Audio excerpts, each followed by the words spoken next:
The final week of OTAs are done for the Indianapolis Colts as we've got a chance to see how some of the rookies and free agents fit in with this group of Colts coming off of a hot season in 2018. And aside from the injuries that we've seen to key guys like Andrew Luck and Darius Leonard and Eric Ebron and Clayton Gathers and others, we've seen some good things out of both the offense and defense from guys that have stepped into roles like Mo Alley Cox, especially. There's been a lot of opportunity for him to step up with basically the whole tight end group kind of coming back from their respective injuries, with Eric Ebron coming back from a small groin surgery in the offseason, with Jack Doyle with the hip, and then Ross Travis is coming back from his injury as well.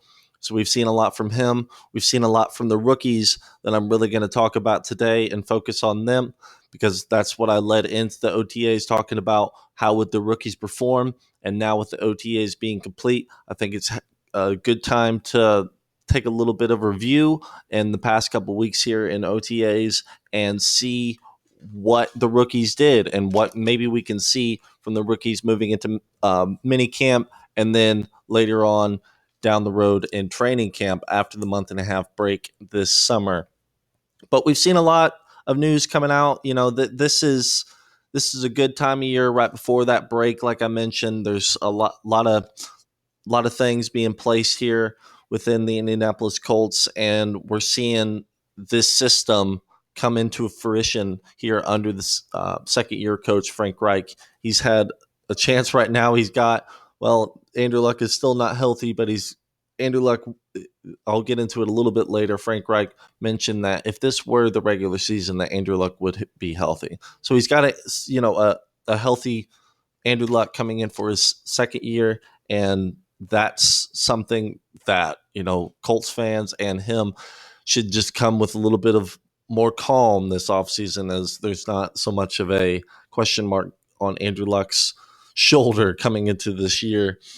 But he's just getting more comfortable coming into this. It's just the system that most of the players, and like I've mentioned before, all but one starters from the 2018 season are returning this year. So they've already bought into a whole year of this system, and we're going to see how this plays out with the addition of the free agents that I've mentioned, and then the rookies as well.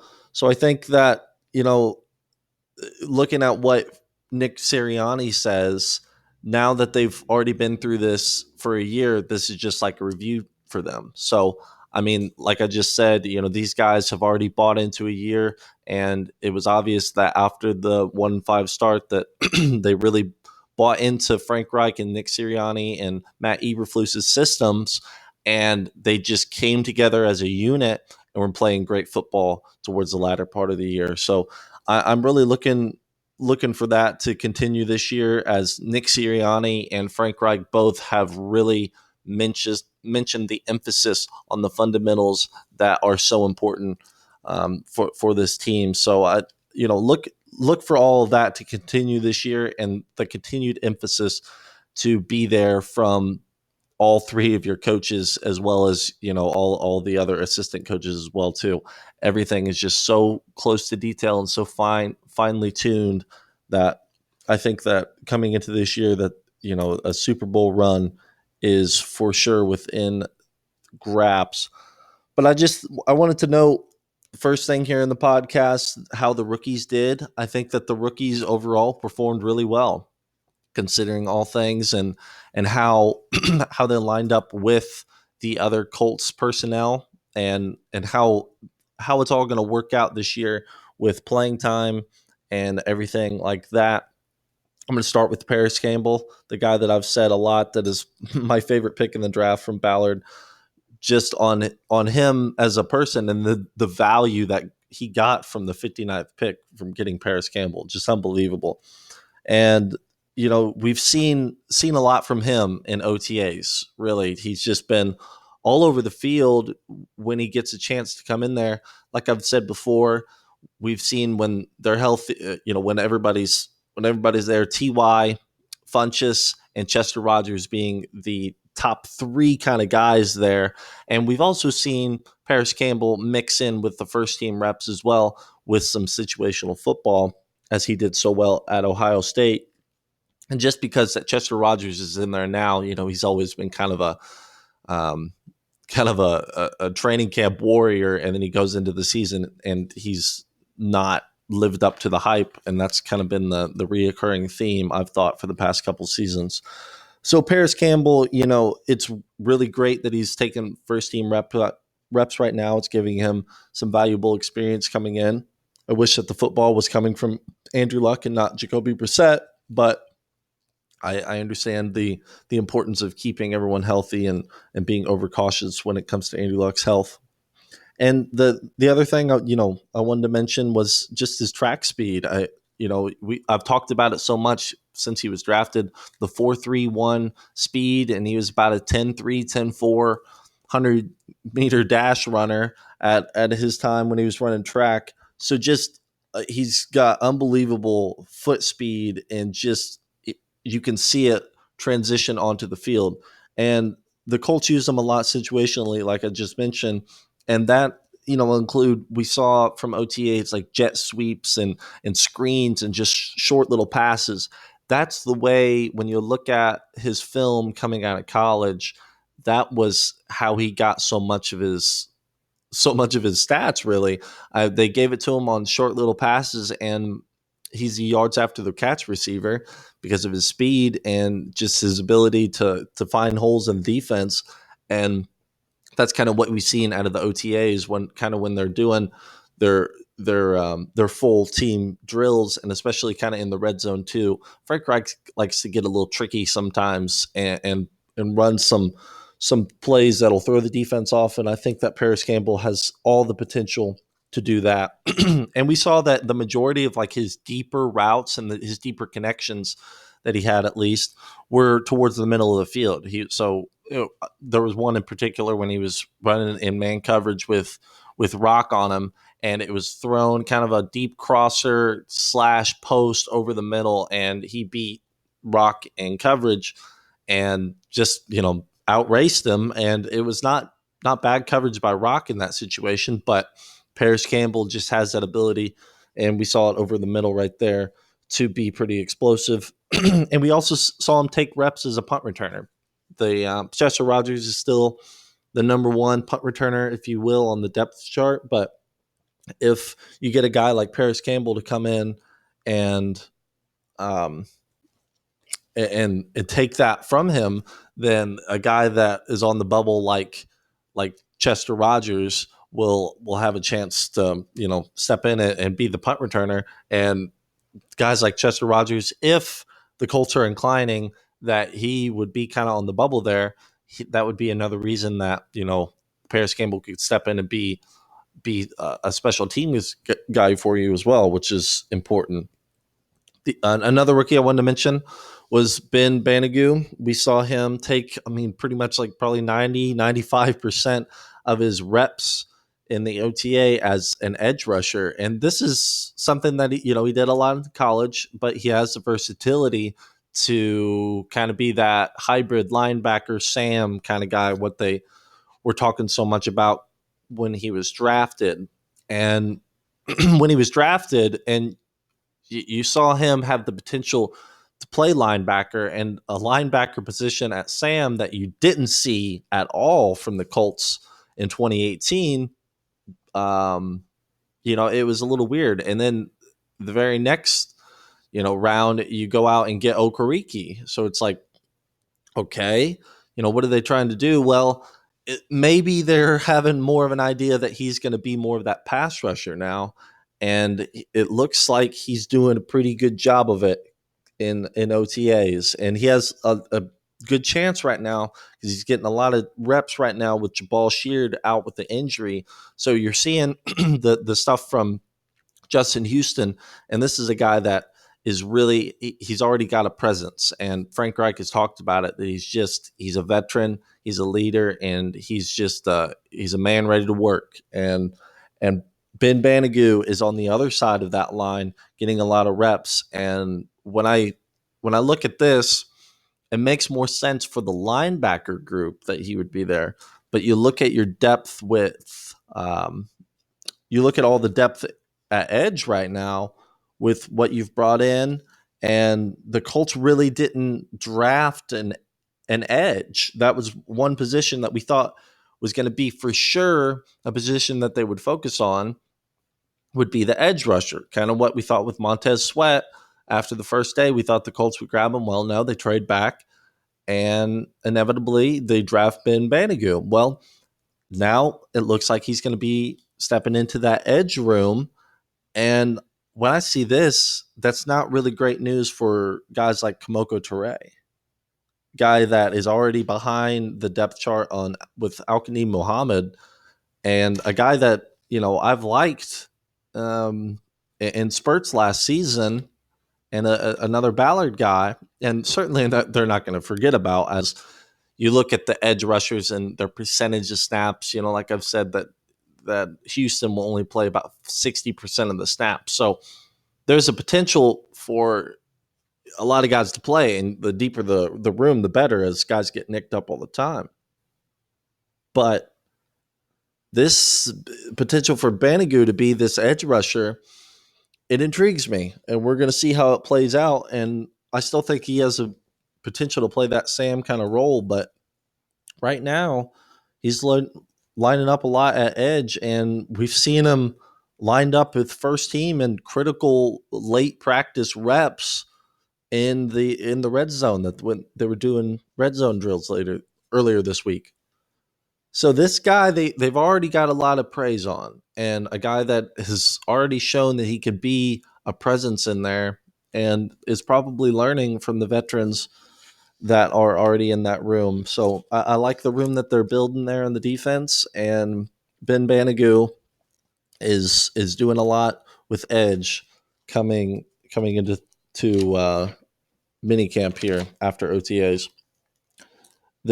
The third rookie I wanted to mention was Rock Ya-Sin, and this is a guy that we knew he was very, very physical corner coming out of college. He had the potential to kind of stick with some faster receivers. He played a lot of man and had the potential to play zone too. He was got a lot of versatility with his time before Temple and then at Temple too.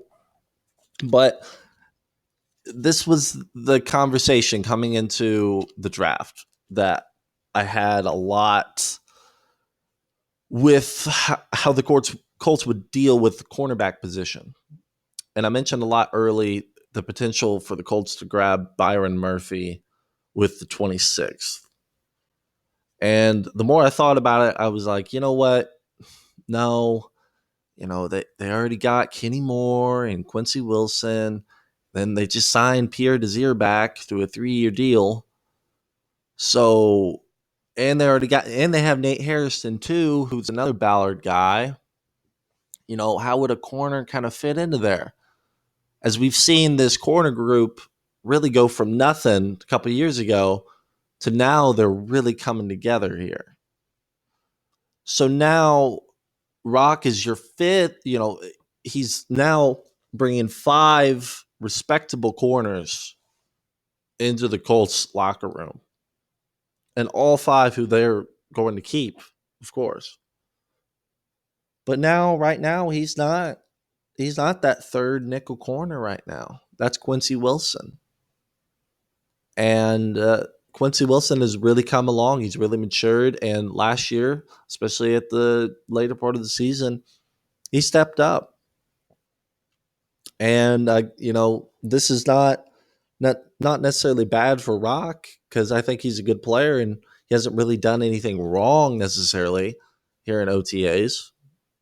But that just speaks to the quality of the corner room, which is something that I thought, a couple years ago would never be the conversation. But hopefully they can, continue to step up this year, and we'll see. I'm sure that Wilson, Moore, and Desir will be your top 3 corners coming into week 1. I don't think that Rock will probably sneak in there. I think that you'll still see him a good amount this year. But will he start? in that traditional nickel spot or higher? Probably not. But that's okay.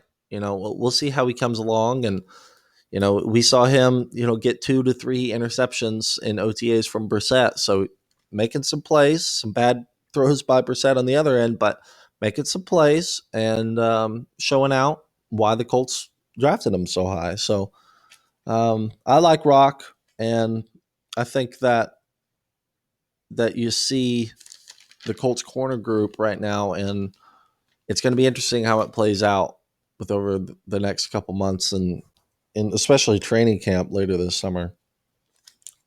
And the final rookie I wanted to mention was Bobby Okereke. You're seeing him take a lot of steps or reps at the Mike linebacker position with Darius Leonard coming back from his injury, and I think that he has a lot of potential.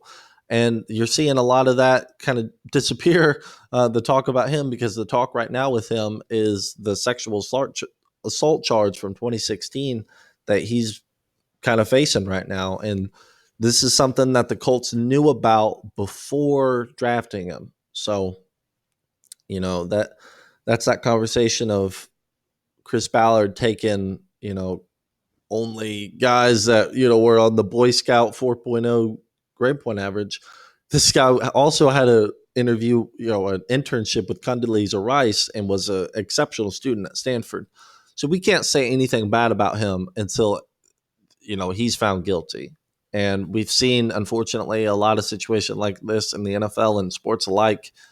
So until it plays out, we won't know the full story. But I'm not going to speculate on anything. I'm just laying out the allegations that are against him, and we'll see how it plays out. Hopefully, for Okereke's sake, that he's proven innocent and that he can move on from this. But this was something that the Colts were aware about before drafting him. So that's with Okereke there. And now with OTAs done, the next step will be minicamp. That's a 3-day little preview of training camp, and this is mandatory before their month-and-a-half break into the summer, leading into the training camp at Grand Park later this summer, which will be a great time, and that I will be at covering the Colts. Can't wait for that. But the question coming into this minicamp will be, will we see Andrew Luck? And Frank Reich mentioned in the presser announcing him for the final week of OTAs inactive, that he would hope that he plays in minicamp, that he gets out on the field for minicamp, and that it's killing him for not being out there, and of course for good reason. And Andrew Luck is just such a competitor, and he wants to work all the time, and I'm sure not getting those reps with his new wide receivers is killing him too, but he's not the only one that's not out there that's of importance, as I mentioned earlier, with all the guys that are, kind of sitting out right now, coming back, that just trust the process and be patient, and everything will be okay in the end for Luck, as he looks to hopefully have an MVP caliber season this year. And I think that everybody is just trying to prepare for that so that he'll be okay.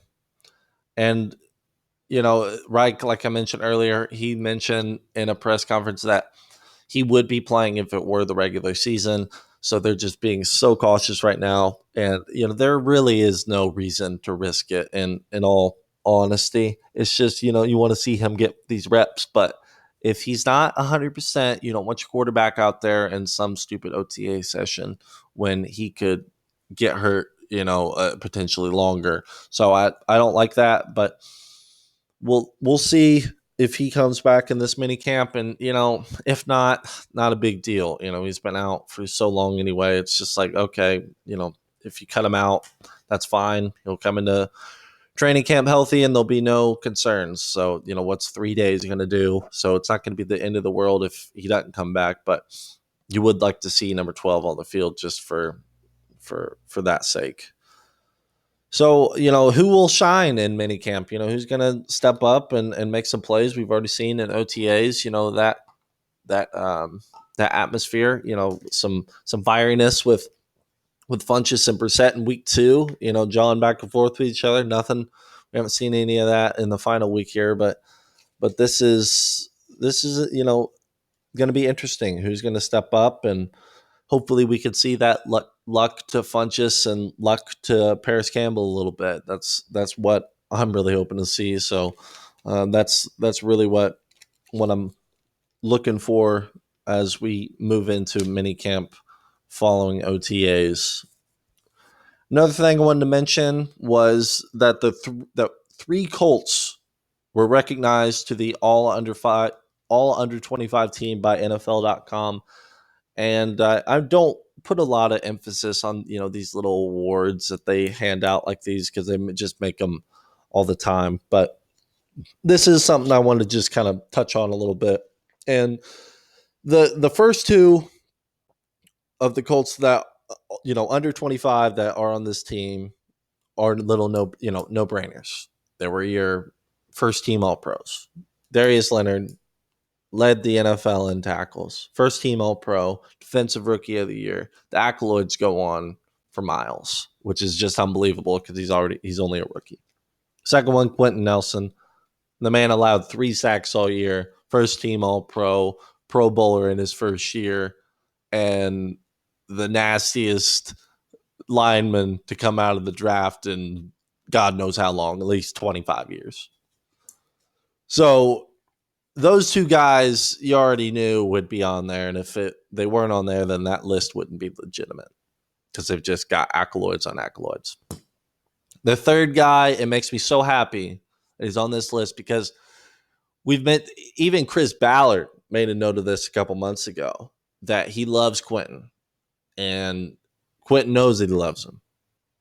But Quentin's play is overshadowing Braden Smith's that you've seen the Colts bring on from Auburn, a guy that probably the majority of his time there at Auburn played guard. He still played tackle some, but he played guard, and he showed his versatility to come in, saw a spot that needed to be filled when there was kind of a rotating door there at right tackle in last year's offseason, and he made it stick. And he's a rookie, and he's really good looking at his grades with Quentin Nelson. He was the second rated offensive tackle according to Pro Football Focus. That's pretty damn good. I mean, Braden Smith, this guy that he doesn't hardly talk, so that's another thing. He's not having viral videos of him screaming, even though that was a false video of him screaming, getting the block around the edge, or singing Cardi B in a hot tub. But Braden Smith is a dog, and it really cool to see him get appreciated there. I definitely wanted to make a quick mention of that because Braden Smith deserved that after a great 2018 season, sticking with this offensive line group. And the last thing I wanted to mention before we go into next week was an article that Kevin Bowen from 1070 The Fan posted on 1070 The Fan there about Nyheim Hines and how his goal for this year will be to get 1,000 yards all purpose from scrimmage this year. And I think that this is a bold take that I can get behind, and one that I think can certainly be achievable as you look at what the Colts have done since the departure of Chuck Pagano.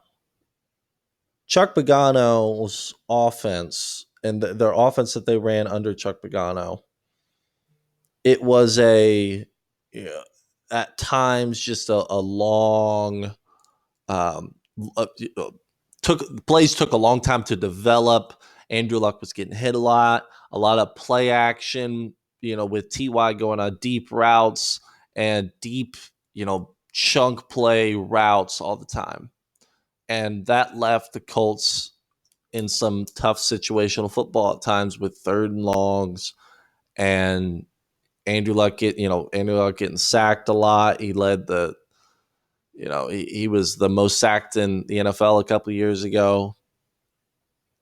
And Now with Frank Reich's new system, it's get to third and manageable, get the check down man if the deep guy is not open. That's leaving guys like Naeem Hines to come out of the backfield and get what he have 63 catches last season, which is unbelievable. He's the second, the second string running back behind Marlon Mack for most of the year when Mack wasn't hurt. So you're looking at that, and of course you brought in the new guys to catch the football to strengthen that wide receiver room, but that won't take out the little dink and dunk passes that Andrew Luck has shown that he can give up now. And Naeem Hines was a good example of that last year, as the Colts would just kind of fling it out to him coming out of the backfield, and he had, when he wasn't dropping the football, he had plays to make the defense miss and be a threat out of the backfield there. So maybe he wasn't, he had 85 carries for 314 yards, which is not, that's only about 3.5 yards a carry or something, maybe a little over 3 yards a carry. So that's not necessarily the greatest looking at those just by the numbers, but his ability to be versatile out of the backfield makes him, I think, for sure, probably a step up from Jordan Wilkins on the depth chart there. And Marlon Mack and him will have a lot of time, along with Wilkins. I don't think that Wilkins is bad, but I think that Naeem Hines has a good chance to step up and show what he's made of here coming into his second year with the Colts. So I'm really looking for that. I really hope that he gets over 1,000 yards all purpose and he becomes a more of a threat at the running back position coming into this year. As you've looked at, the Colts really haven't added a new running back here, so you're, unless you go with some free agent signing, within the next couple months, you're going to go with the same guys that you've had. I thought there was a decent chance that they would draft a running back maybe in the later rounds, but didn't end up doing that. That's okay. So we'll maybe see more from Naeem Hines coming into his second year with the Colts. And the last thing I wanted to mention, like I kind of made a note on it earlier, was Justin Houston coming into this football team and how that's going to impact not only just from his performance on the field, but from making everybody else better too. And there's already been guys that have come out, and said that he's the OG, uh, he's an OG guy, and he has been in the game a long time and 30 years old now, and has seen a lot of different stuff thrown his way, and has been a dominant force in the NFL for the past several years. So he has a chance to be not only an impact just by his individual performance, but help these other pass rushers, hopefully guys like Banigou and Lewis and Toure, to really build into the guys that the Colts hoped they were when they drafted them. So Justin Houston is going to be an impactful guy coming into this football team. Already is impactful in more ways than just his play on the field. It's every day, and from what Frank Reich has said about him, it's just seems like it's every day in the locker room and everything like that. But that's all I wanted to mention. That's the end of the Colts OTAs, and it's been interesting to see the coverage here, as I was hoping to see Andrew Luck be healthy, in this offseason, but that's not the way that it rolls out. And he certainly was throwing, Nerf footballs or little tennis balls this time last year. So he's in a lot better shape coming into it and, coming into this year. So I'm looking for him to have a breakout year, of course, get over 40 touchdown passes and over 4,000 yards, hopefully close to 5. But with the emphasis on the run game, there's a potential that Luck's numbers may, not be as high as I may be wanting, just because that Frank Reich is just wanting to emphasize on just a well-rounded football team. And I think that's a great thing as well. So I'm not taking that away, but we'll see how this year plays out. But that is the end of the OTAs, and that is the end of my podcast today.